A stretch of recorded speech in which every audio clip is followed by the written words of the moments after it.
Hi friends, அனைவருக்கும் வணக்கம். நம்ம இந்த வீடியோவில் பார்க்க போகிற பாடம் என்ன அப்படின்னு பார்த்தீங்கன்னா, இந்திய அரசியலமைப்பு. இந்த லெசன் 10th ஸ்டாண்டர்ட் சிவிக்ஸில் வால்யூம் 1 பேஜ் நம்பர் 185வது பக்கத்தில் இருக்குது. அதில் இருக்கிற வினாக்களை தான் நம்ம பார்க்க போகிறோம். இந்த லெசன் பார்த்தீங்கன்னா ரொம்ப ஒரு முக்கியமான ஒரு லெசன். சரிங்களா? இந்த லெசன் பார்த்தீங்கன்னா 2லேருந்து ஒரு 3 கொஸ்டின்ஸ் கண்டிப்பாக நீங்கள் அட்டன் பண்ணிடலாம். சரிங்களா? ஒரு பாயிண்ட்ஸ் கூட மிஸ் பண்ணாமல் நம்ம கொஸ்டின் எடுத்திருக்கோம். இந்த லெசனில் 129 கொஸ்டின்ஸ் எடுத்திருக்கோம். அது சரிங்களா? அதில் பார்ட் 1 வீடியோ, அதாவது இந்த வீடியோ பகுதியில் பார்த்தீங்கன்னா ஒரு 39 வினாக்கள்.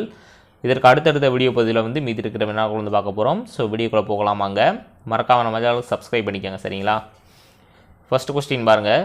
ஒரு நாட்டின் நிர்வாகமானது எந்த அடிப்படை கொள்கைகளை சார்ந்து அமைந்துள்ளது என்பதை பிரதிபலிக்கும் அடிப்படை சட்டமே டேஸ் என்பதாகும். ஆன்சர் ஆப்ஷன் பி, அரசியல் அமைப்பு. ஒரு நாட்டின் நிர்வாகமானது எந்த அடிப்படை கொள்கைகளை சார்ந்து அமைந்துள்ளது என்பதை பிரதிபலிக்கும் அடிப்படை சட்டமே அரசியலமைப்பு ஆகும். அடுத்து இரண்டாவது கொஸ்டின் பாருங்க. ஒரு நாட்டின் முன்னேற்றத்திற்கான அச்சாணி எது? ஆன்சர் ஆப்ஷன் பி, அரசியல் அமைப்பு. ஒரு நாட்டின் முன்னேற்றத்திற்கான அச்சாணி எது அப்படின்னு பார்த்தீங்கன்னா அரசியல் அமைப்பு. மூன்றாவது கொஸ்டின். அரசியல் அமைப்பு என்ற கொள்கை முதலில் எந்த நாட்டில் தோன்றியது? ஆன்சர் பார்த்தீங்கன்னா ஆப்ஷன் ஏ, அமெரிக்க ஐக்கிய நாடுகளில் தோன்றியது. சரிங்களா? அரசியல் அமைப்பு என்ற கொள்கை முதலாக அமெரிக்க ஐக்கிய நாடுகளில் தோன்றியது. அடுத்து பாருங்க. நான்காவது கொஸ்டின். டேசாம் ஆண்டு அமைச்சரவை தூதுக்குழு திட்டத்தின் கீழ் உருவாக்கப்பட்ட இந்திய அரசியல் நிர்ணய சபையால் இந்திய அரசியலமைப்பு உருவாக்கப்பட்டது.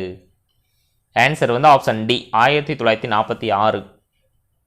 1946ஆம் ஆண்டு அமைச்சரவை தூதுக்குழு திட்டத்தின் கீழ் உருவாக்கப்பட்ட இந்திய அரசியல் நிர்ணய சபையால் இந்திய அரசியலமைப்பு உருவாக்கப்பட்டிருக்கு. சரிங்களா? அடுத்து ஐந்தாவது கொஸ்டின். கீழ்கண்டவற்றுள் இந்திய அரசியல் நிர்ணய சபையில் உள்ள உறுப்பினர்களில் சரியானவை. ஃபர்ஸ்ட் ஆப்ஷன் பாருங்க. 292 மாகாண பிரதிநிதிகள், 93 சுதேச அரசுகளின் நியமன உறுப்பினர்கள், பலுசிஸ்தானின் சார்பில் ஒருவர், அடுத்து மாகாண முதன்மை ஆணையர்கள் சார்பில் 3. ஆன்சர் பார்த்தீங்கன்னா ஆப்ஷன் டி, அனைத்தும் சரியானவை. சரிங்களா? இந்திய அரசியல் நிர்ணய சபையில் உள்ள உறுப்பினர்கள் பார்த்தீங்கன்னா 292 மாகாண பிரதிநிதிகள் இருக்காங்க. அடுத்து பார்த்தீங்கன்னா 93 சுதேச அரசுகளின் நியமன உறுப்பினர்கள் இருக்காங்க. அடுத்து பலுசிஸ்தானின் சார்பில் ஒருவர், அடுத்து மாகாண முதன்மை ஆணையர்கள் சார்பில் 3 பேர். சரிங்களா? ரொம்ப முக்கியமான ஒரு பாயிண்ட். சரிங்களா? அடுத்து பாருங்க. ஆறாவது கொஸ்டின். இந்திய அரசியலமைப்பு நிர்ணய சபையில் உள்ள மொத்த உறுப்பினர்கள். ஆன்சர் பார்த்தீங்கன்னா ஆப்ஷன் பி, 389 பேர். இந்திய அரசியலமைப்பு நிர்ணய சபையில் உள்ள மொத்த உறுப்பினர்கள் பார்த்தீங்கன்னா 389 பேர். அடுத்து ஏழாவது கொஸ்டின். அரசியல் நிர்ணய சபையின் முதல் கூட்டம் நடைபெற்ற நாள் எது? ஆன்சர் பார்த்தீங்க அப்படின்னா ஆப்ஷன் பி, 1946 டிசம்பர் 9. சரிங்களா? அரசியல் நிர்ணய சபையின் முதல் கூட்டம் நடைபெற்ற நாள் பார்த்தீங்கன்னா 1946 டிசம்பர் 9. அடுத்து பாருங்க. எட்டாவது கொஸ்டின். இந்திய அரசியல் நிர்ணய சபையின் தற்காலிக தலைவராக தேர்ந்தெடுக்கப்பட்ட மூத்த உறுப்பினர் யார்? ஆன்சர் பார்த்தீங்கன்னா ஆப்ஷன் ஏ, டாக்டர் சச்சிதானந்த சின்ஹா. இந்திய அரசியல் நிர்ணய சபையின் தற்காலிக தலைவராக தேர்ந்தெடுக்கப்பட்ட மூத்த உறுப்பினர் தான் டாக்டர் சச்சிதானந்த சின்ஹா. சரிங்களா? இது ரொம்ப முக்கியமான ஒரு கொஸ்டின். அடுத்து பாருங்க. ஒன்பதாவது கொஸ்டின். சச்சிதானந்த சின்ஹாவின் மறைவிற்கு பிறகு இந்திய அரசியலமைப்பு நிர்ணய சபையின் தலைவராக பொறுப்பேற்றவர் யார் அப்படின்னு பார்த்தீங்கன்னா option D, doctor Rajendra Prasad. Sachchidananda சின்ஹாவின் மறைவிற்கு பிறகு இந்திய அரசியலமைப்பு நிர்ணய சபையின் தலைவராக பொறுப்பேற்றவர் யார் அப்படின்னு பார்த்தீங்கன்னா டாக்டர் ராஜேந்திர பிரசாத். 10வது கொஸ்டின். டாக்டர் ராஜேந்திர பிரசாத்திற்கு துணை தலைவராக இருந்தவர் யார் அப்படின்னு பார்த்தீங்கன்னா ஆப்ஷன் டி, ஏ மற்றும் பி, ஹெச்.சி. முகர்ஜி மற்றும் வி.டி. கிருஷ்ணமாச்சாரி. இவங்க 2 பேருமே இருந்திருக்காங்க. சரிங்களா? டாக்டர் ராஜேந்திர பிரசாத்திற்கு துணைத் தலைவராக இருந்தவர்கள் 2 பேர் இருந்திருக்காங்க. அவங்க ஹெச்.சி. முகர்ஜி மற்றும் வி.டி. கிருஷ்ணமாச்சாரி. சரிங்களா? அடுத்த கொஸ்டின் பாருங்க. 11. டாக்டர் ராஜேந்திர பிரசாத்தின் அரசியலமைப்பு நிர்ணய சபை கூட்டத்தொடர் 11 அமர்வுகளாக எத்தனை நாட்கள் நடைபெற்றது? ஆன்சர் பார்த்தீங்க அப்படின்னா ஆப்ஷன் பி 166. டாக்டர் ராஜேந்திர பிரசாத்தின் அரசியலமைப்பு நிர்ணய சபையின் கூட்டத்தொடர் வந்து 11 அமர்வுகளாக 166 நாட்களாக நடைபெற்றிருக்கு. சரிங்களா? அடுத்த கொஸ்டின் பாருங்க. 12. இந்திய அரசியலமைப்பு நிர்ணய சபையின் கூட்டத்தின் போது எத்தனை திருத்தங்கள் முன்வைக்கப்பட்டன? ஆன்சர் பார்த்தீங்க அப்படின்னா ஆப்ஷன் டி 2473. இந்திய அரசியலமைப்பு நிர்ணய சபையின் கூட்டத்தின் போது 2473 திருத்தங்கள் வந்து முன்வைக்கப்பட்டிருக்கு. அடுத்து பாருங்க. 13. இந்திய அரசியலமைப்பு சட்ட வரைவு குழு தலைவர் டேஸ் என்பவரின் தலைமையின் கீழ் இந்திய அரசியலமைப்பு சட்டம் உருவாக்கப்பட்டது. ஆன்சர் பார்த்தீங்கன்னா option C doctor B.R. Ambedkar. இந்திய அரசியலமைப்பு சட்ட வரைவு குழு தலைவர் டாக்டர் B.R. அம்பேத்கர் என்பவரின் தலைமையின் கீழ் இந்திய அரசியலமைப்பு சட்டம் உருவாக்கப்பட்டது. அடுத்து 14வது கொஸ்டின் பாருங்க. இந்திய அரசியலமைப்பின் தந்தை என்று அழைக்கப்படுபவர் யார்? ஆன்சர் பார்த்தீங்கன்னா option C doctor B.R. Ambedkar. இந்திய அரசியலமைப்பின் தந்தை என்று அழைக்கப்படுபவர் யார் அப்படின்னு பார்த்தீங்கன்னா டாக்டர் B.R. அம்பேத்கர். 15வது கொஸ்டின் பொறுத்துக. இந்திய அரசியலமைப்பின் பாகங்கள் பார்த்தீங்கன்னா மொத்தம் வந்து 22 பாகங்கள் வந்து இருக்கு. சட்டப்பிரிவுகள் பார்த்தீங்கன்னா 395 சட்டப்பிரிவுகள் வந்து இருக்கு. அட்டவணைகள் பார்த்தீங்கன்னா 8 அட்டவணைகள். சரிங்களா? ரொம்ப முக்கியமான ஒரு கொஸ்டின். ஆன்சர் வந்து ஆப்ஷன் ஏ 1, 2, 3. மறுபடியும் பாருங்க. இந்திய அரசியலமைப்பில் பார்த்தீங்கன்னா பாகங்கள் வந்து 22 பாகங்கள் வந்து இருக்கு. சட்டப்பிரிவுகள் வந்து 395 சட்டப்பிரிவுகள் வந்து இருக்கு. அட்டவணைகள் பார்த்தீங்கன்னா 8 அட்டவணைகள் இருக்கு. சரிங்களா? அடுத்து 16வது கொஸ்டின். இந்திய அரசியலமைப்பு ஏற்றுக்கொள்ளப்பட்ட நாள். ஆன்சர் பார்த்தீங்கன்னா ஆப்ஷன் ஏ 1949 நவம்பர் 26. இந்திய அரசியலமைப்பு ஏற்றுக்கொள்ளப்பட்ட நாள் பார்த்தீங்கன்னா 1949 நவம்பர் 26. 17வது கொஸ்டின். இந்திய அரசியலமைப்பு சட்டம் நடைமுறைக்கு வந்த நாள். ஆன்சர் பார்த்தீங்கன்னா ஆப்ஷன் சி 1950 ஜனவரி 26. இந்திய அரசியலமைப்பு சட்டம் நடைமுறைக்கு வந்த நாள் பார்த்தீங்கன்னா 1950 ஜனவரி 26ஆம் நாள். சரிங்களா? 18வது கொஸ்டின் பாருங்க. இந்திய அரசியலமைப்பு சட்டம் யார் கைப்பட எழுதப்பட்டது? ஆன்சர் பார்த்தீங்கன்னா ஆப்ஷன் சி பிரேம் பிஹாரி நரேன். இந்திய அரசியலமைப்பு சட்டம் பார்த்தீங்கன்னா பிரேம் பிஹாரி நரேன் என்பவருடைய கைப்பட எழுதப்பட்டது. அடுத்து பாருங்க. ரொம்ப முக்கியமான ஒரு கொஸ்டின். சரிங்களா? இது அடுத்து 19வது கொஸ்டின். இந்திய அரசியலமைப்பு சட்டம் எந்த பாணியில் எழுதப்பட்டது? ஆன்சர் வந்து ஆப்ஷன் பி இத்தாலியம். இந்திய அரசியலமைப்பின் சட்டம் வந்து இத்தாலிய பாணியில் வந்து எழுதப்பட்டிருக்கு. சரிங்களா? இதுவும் ரொம்ப முக்கியமான ஒரு கொஸ்டின். அடுத்து பாருங்க. 20வது கொஸ்டின். இந்திய அரசியலமைப்பு சட்டத்தின் சிறப்பு கூறுகளில் எவை சரி? ஃபர்ஸ்ட் ஆப்ஷன் பாருங்க. உலகில் உள்ள எழுதப்பட்ட அனைத்து அரசியலமைப்புகளை விடவும் மிக நீளமானது. இதன் பெரும்பாலான கருத்துக்கள் பல்வேறு நாடுகளின் அரசியலமைப்புகளிலிருந்து பெறப்பட்டவை. இது நெகிழாத்தன்மை கொண்டதாகவும் நெகிழும் தன்மை கொண்டதாகவும் உள்ளது. கூட்டாட்சி முறை அரசாங்கத்தை ஏற்படுத்துகிறது. கூட்டாட்சி முறை அரசாங்கம் அப்படின்னா மத்திய மாநில அரசுகள். சரிங்களா? ஆன்சர் பார்த்தீங்க அப்படின்னா ஆப்ஷன் டி அனைத்தும் சரி. அனைத்து கூற்றும் சரியானவை. சரிங்களா? மறுபடியும் பாருங்க. இந்திய அரசியலமைப்பு சட்டத்தின் சிறப்பு கூறுகள் எது எது அப்படின்னு பார்த்தீங்கன்னா உலகில் உள்ள எழுதப்பட்ட அனைத்து அரசியலமைப்புகளை விடவும் மிக பெரிய நீளமானது. அடுத்து இதனுடைய பெரும்பாலான கருத்துக்கள் வந்து பல்வேறு நாடுகளின் அரசியலமைப்புகளிலிருந்து பெறப்பட்டது. இது நெகிழாத்தன்மை கொண்டதாகவும் நெகிழும் தன்மை கொண்டதாகவும் இருக்கு. கூட்டாட்சி முறை அரசாங்கத்தை ஏற்படுத்துகிறது. மத்திய மாநில அரசுகளை ஏற்படுத்துகிறது. 21வது கொஸ்டின். இந்திய அரசியலமைப்பு சட்டத்தின் சிறப்பு கூறுகளில் எவை சரி? ஃபர்ஸ்ட் ஆப்ஷன் பாருங்க. மத்தியில் மட்டுமல்லாமல் மாநிலங்களிலும் நாடாளுமன்ற முறையை தோற்றுவிக்கிறது. இந்தியாவை சமய சார்பற்ற நாடாக்குகிறது. சுதந்திரமான நீதித்துறையை வழங்குகிறது.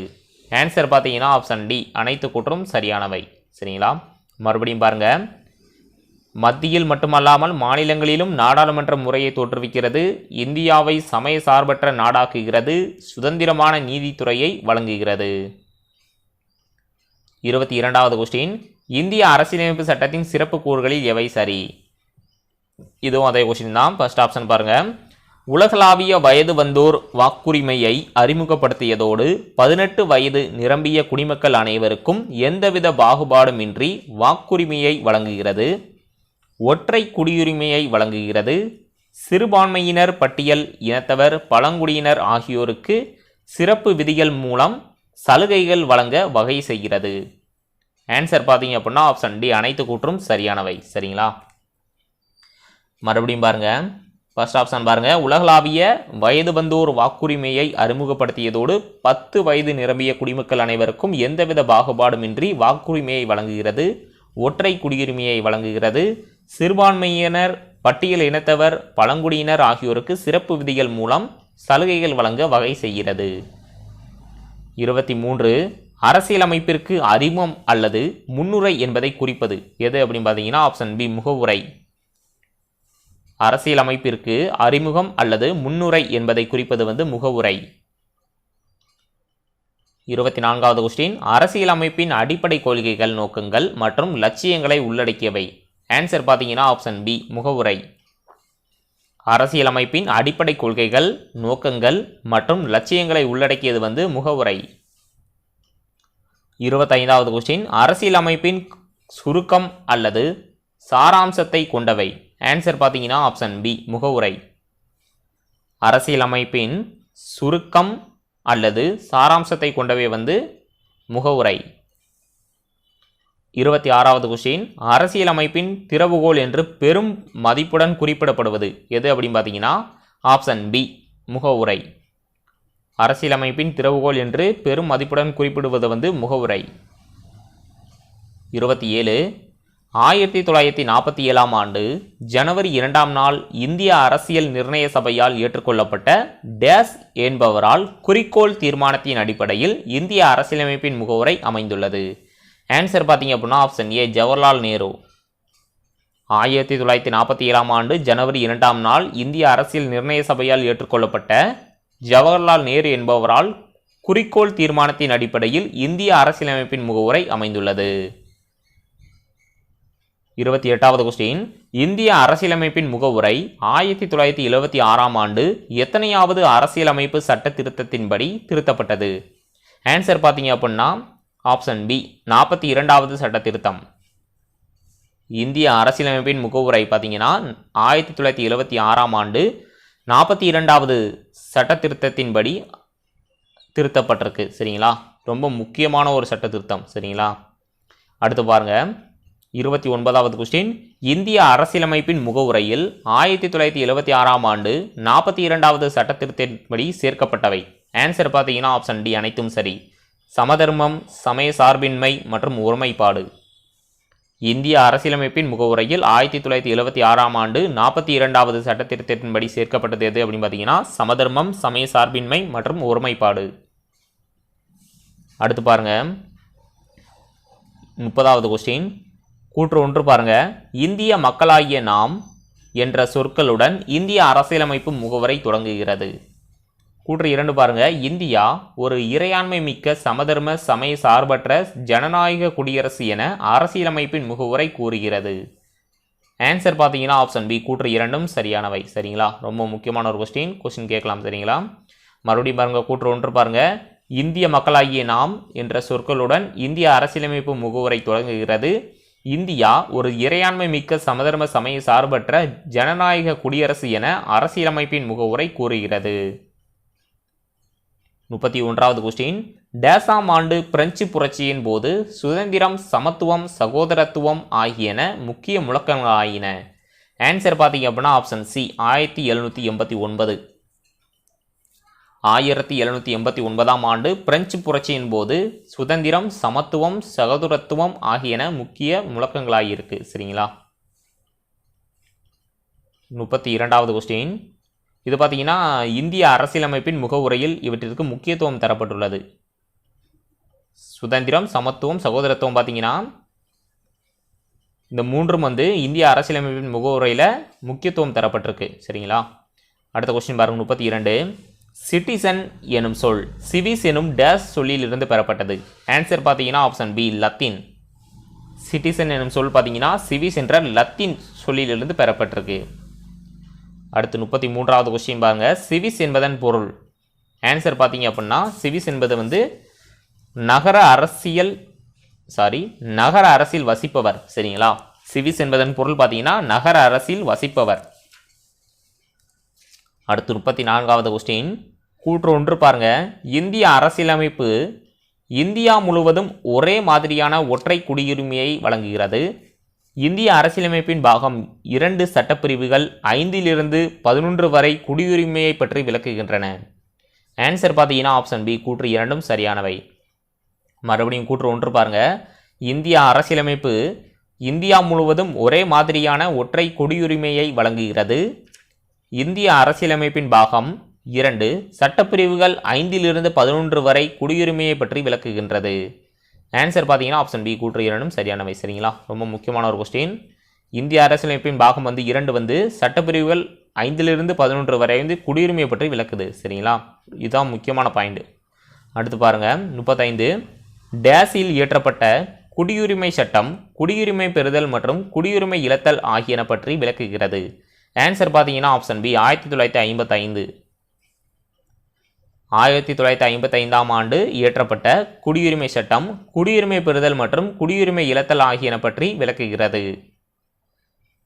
குடியுரிமை சட்டம் இயற்றப்பட்ட ஆண்டு வந்து 1955. அந்த சட்டம் வந்து குடியுரிமை பெறுதல் மற்றும் குடியுரிமை இழத்தல் ஆகியன பற்றி விளக்குது. சரிங்களா, 36வது கொஸ்டின், இந்திய குடியுரிமை சட்டம் அரசியலமைப்பு சட்ட திருத்தத்தால் எத்தனை முறை திருத்தப்பட்டுள்ளது? ஆன்சர் பார்த்தீங்கன்னா ஆப்ஷன் பி, 8 முறை திருத்தப்பட்டிருக்கு. சரிங்களா, இந்திய குடியுரிமை சட்டம் அரசியலமைப்பு சட்ட திருத்தத்தால் 8 முறை திருத்தப்பட்டிருக்கு. 37வது கொஸ்டின், இந்திய குடியுரிமை சட்டம் முதலில் எந்த குடியுரிமையை வழங்குகிறது? ஆன்சர் பார்த்தீங்கன்னா ஆப்ஷன் ஏ, காமன்வெல்த். இந்திய குடியுரிமை சட்டம் பார்த்தீங்கன்னா முதலாக காமன்வெல்த் என்ற குடியுரிமையை வழங்கியது. சரிங்களா, இதுவும் கொஸ்டின் கேட்கலாம் கண்டிப்பாக.